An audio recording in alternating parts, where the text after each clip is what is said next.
क्या आपने कभी ऐसे जीवों के बारे में सुना है जो इंसान नहीं, लेकिन उनसे कहीं ज्यादा ताकतवर, खतरनाक और रहस्यमयी हैं? हिंदू धर्म के प्राचीन ग्रंथों में ऐसे जीवों का जिक्र मिलता है जिनकी शक्तियां आपकी कल्पना से परे हैं। ये सिर्फ कहानियों का हिस्सा नहीं, बल्कि हमारे जीवन के गहरे रहस्यों को समझाने वाले प्रतीक भी हो सकते हैं। आज के वीडियो में हम आपको ऐसे रहस्यमयी जीवों के बारे में बताएंगे जिनका उल्लेख महाभारत, रामायण और पुराणों में मिलता है। रावण। क्या आप रावण को केवल रामायण का खलनायक मानते हैं, या आप यह जानते हैं कि रावण एक महान विद्वान, तपस्वी और संगीत का अद्भुत ज्ञाता भी था? कहते हैं कि रावण में जितनी बुद्धि थी उतना ही अहंकार भी। उसने न केवल लंका को सोने से सजाया, बल्कि त्रिलोक पर राज करने का सपना भी देखा। लेकिन सवाल यह है, क्या रावण वाकई इतना बुरा था जितना कि उसे दिखाया जाता है? क्या रामायण में रावण के महान गुणों को नजरअंदाज किया गया है, या वह सच में अपनी शक्तियों का दुरुपयोग करने वाला एक क्रूर राजा था? रावण, जिसे दशानन भी कहा जाता है, लंकापति और राक्षस कुल का राजा था। वह महर्षि विश्रवा और कैकसी का पुत्र था। उसकी 10 सिरों वाली छवि उसे अनोखा बनाती है। लेकिन क्या आप जानते हैं कि ये 10 सिर केवल प्रतीकात्मक हैं? रावण के 10 सिर उसकी 10 प्रमुख योग्यताओं का प्रतीक थे। 1. वेद और शास्त्रों का ज्ञान। 2. तंत्र मंत्र और योग की विद्या। 3. चिकित्सा शास्त्र। 4. वास्तुकला। 5. ज्योतिष। 6. संगीत। 7. युद्ध कौशल। 8. राजनीति। 9. कूटनीति। 10. अपार बल और साहस। रावण की शक्ति का स्रोत था भगवान शिव का वरदान। उसने कठोर तपस्या करके शिव जी को प्रसन्न किया और उनसे अद्वितीय शक्तियां प्राप्त की। उसकी ताकत इतनी थी कि वह देवताओं को भी पराजित कर सकता था। रावण केवल एक योद्धा नहीं, बल्कि एक महान विद्वान भी था। संस्कृत का ज्ञाता।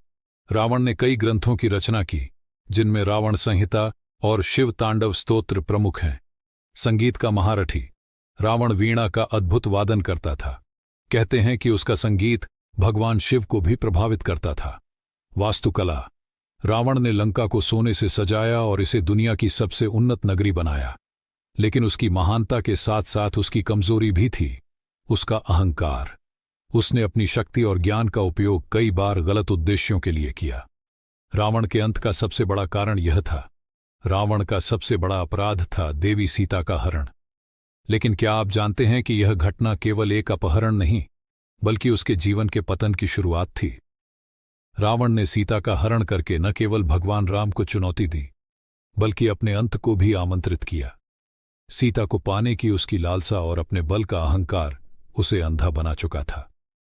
रामायण के युद्ध में रावण ने अपने परिवार और सेना को खो दिया। आखिरकार भगवान राम ने रावण का वध किया और अधर्म का अंत किया। क्या आप जानते हैं, रावण शिवजी का परम भक्त था।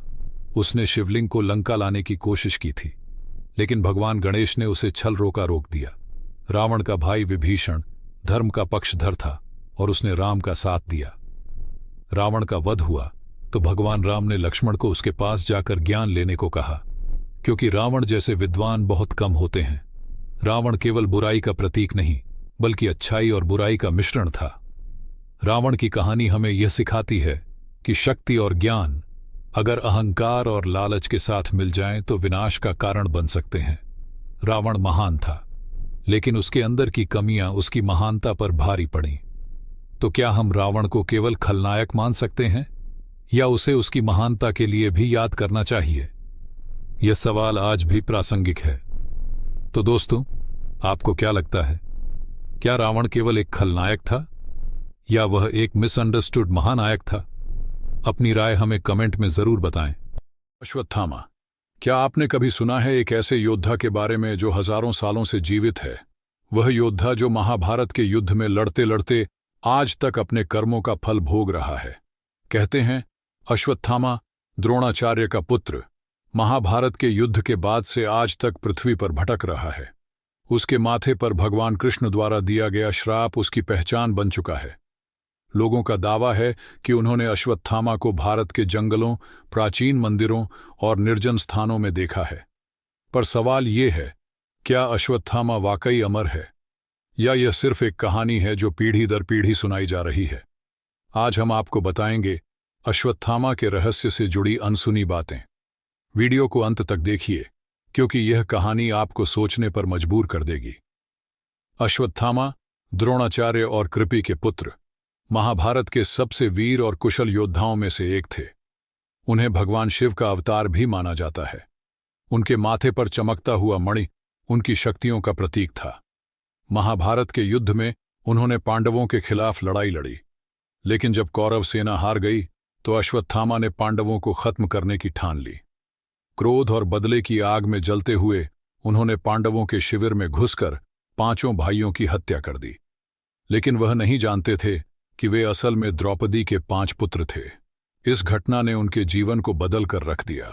जब अश्वत्थामा की इस घृणित हरकत का पता चला तो भगवान कृष्ण ने उन्हें श्राप दिया। कृष्ण ने कहा, तुम अमर रहोगे, लेकिन यह अमरता तुम्हारे लिए श्राप होगी। तुम्हारा शरीर सड़ता रहेगा और तुम अनंत काल तक पृथ्वी पर भटकते रहोगे। कृष्ण ने अश्वत्थामा के माथे से उनका मणि छीन लिया। कहते हैं, तब से अश्वत्थामा का शरीर एक खुले घाव जैसा है और वह हर समय दर्द सहते हुए जीने के लिए मजबूर हैं। कुछ लोग दावा करते हैं कि उन्होंने अश्वत्थामा को मध्य प्रदेश के नरसिंहपुर जिले के जंगलों में देखा है। उज्जैन के एक प्राचीन शिव मंदिर में कहा जाता है कि अश्वत्थामा हर रोज पूजा करने आते हैं। पुजारियों का कहना है कि उन्होंने एक लंबे घाव से भरे व्यक्ति को देखा है जो शिवलिंग पर फूल चढ़ाता है और तुरंत गायब हो जाता है। गंगा नदी के किनारे रहने वाले कुछ संतों का मानना है कि उन्होंने अश्वत्थामा को देखा है। उनका दावा है कि अश्वत्थामा हमेशा अकेले रहते हैं और किसी से बात नहीं करते। तो दोस्तों, आपको क्या लगता है, क्या अश्वत्थामा आज भी हमारे बीच मौजूद हैं या यह सिर्फ एक मिथक है? अपने विचार हमें कमेंट में जरूर बताएं।